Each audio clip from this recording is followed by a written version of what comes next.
It is so necessary for people now to learn a greater knowledge, a greater wisdom and a greater spirituality, so that they may find their true abilities and be able to use them effectively. Your freedom is at stake. The future of your world is at stake. It is because of this that we have been sent here to speak for the allies of humanity. There are those in the universe who are keeping knowledge and wisdom alive, and who practice a greater community spirituality. They do not travel all about, casting influence over different worlds. They do not take people against their will. They do not steal your animals and your plants. They do not cast influence over your governments. They do not seek to breed with humanity in order to create a new leadership here. Your allies do not seek to interfere in human affairs. They do not seek to manipulate human destiny. They watch from afar, and they send emissaries such as ourselves, at great risk to us, to give counsel and encouragement, and to clarify things when that becomes necessary. We, therefore, come in peace with a vital message. Now we must speak of the fourth area in which your visitors seek to establish themselves, and that is through interbreeding. They cannot live in your environment. They need your physical stamina. They need your natural affinity with the world. They need your reproductive abilities. They also want to bond with you, because they understand that this creates allegiance. This, in a way, establishes their presence here, because the offspring of such a program will have blood relations in the world, and yet will have allegiance to the visitors. Perhaps this seems incredible, yet it is so very real. The visitors are not here to take your reproductive abilities away from you. They are here to establish themselves. They want humanity to believe in them, and to serve them. They want humanity to work for them. They will promise anything, offer anything and do anything to achieve this goal. Yet though their persuasion is great, their numbers are small. But their influence is growing, and their program of interbreeding, which has been underway for several generations, will eventually be effective. There will be human beings of greater intelligence, but who do not represent the human family. Such things are possible, and have occurred countless times in the greater community.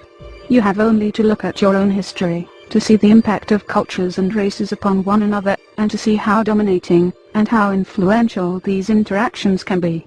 Thus, we bring with us important news, serious news.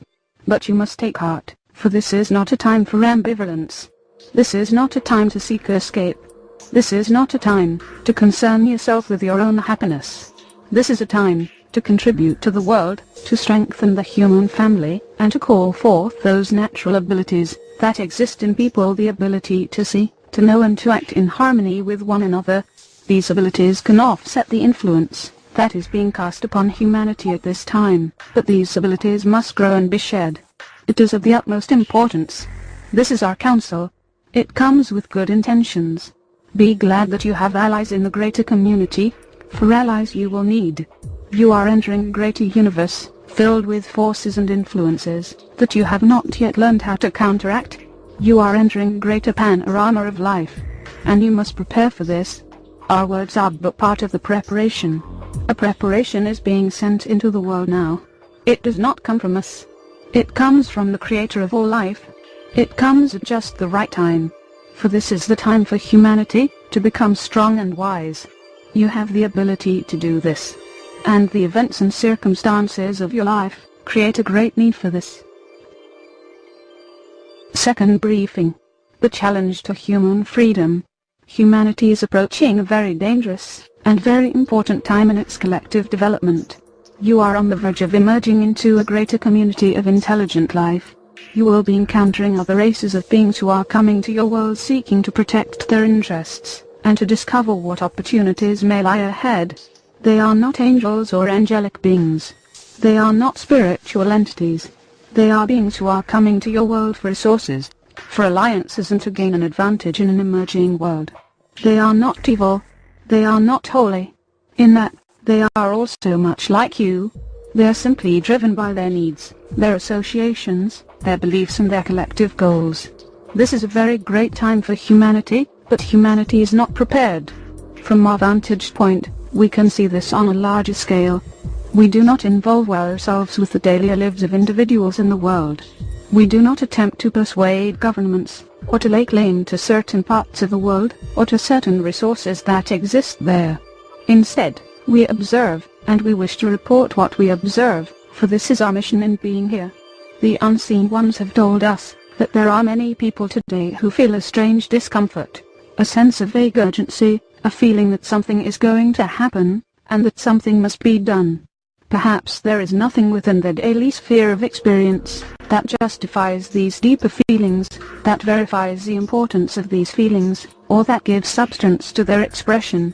We can understand this because we have been through similar things ourselves in our own histories. We represent several races joined together in our small alliance to support the emergence of knowledge and wisdom in the universe, particularly with races that are on the threshold of emerging into the greater community. These emerging races are particularly vulnerable to foreign influence and manipulation. They are particularly vulnerable to misunderstanding their situation, and understandably so, for how could they comprehend the meaning and the complexity of life within the greater community? That is why we wish to play our small part in preparing and in educating humanity. In our first discourse, we gave a broad description of the visitors' involvement in 4 areas. The first area is the influence on important people in positions of power in governments, and at the head of religious institutions. The second area of influence is on people who have a spiritual inclination, and who wish to open themselves to the greater powers that exist in the universe. The third area of involvement is the visitors' building of establishments in the world in strategic locations, near population centers, where their influence on the mental environment can be exercised. And lastly, we spoke of their program of interbreeding with humanity, a program which has been underway for quite some time. We understand how troubling this news may be, and perhaps how disappointing it may be to many people who had high hopes and expectations that visitors from beyond would bring blessings and great benefit to humanity.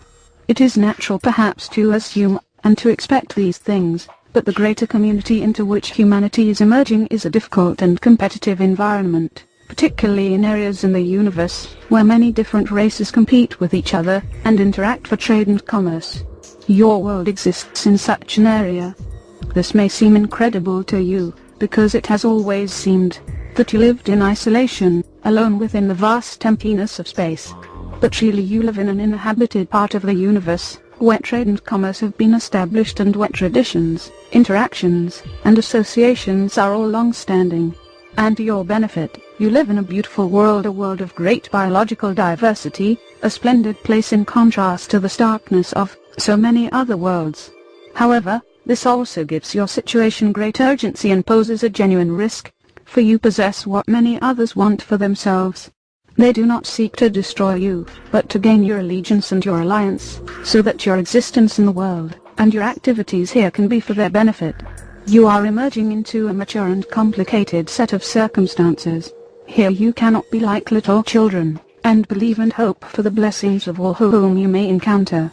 You must become wise and discerning, as we, through our difficult histories, have had to become wise and discerning. Now humanity will have to learn about the ways of the greater community, about the intricacies of interaction between races, about the complexities of trade, and about the subtle manipulations of associations and alliances that are established between worlds. It is a difficult but important time for humanity, a time of great promise, if true preparation can be undertaken. In this, our second discourse, we would like to speak in greater detail about the intervention into human affairs by various groups of visitors, what this may mean for you, and what this will require,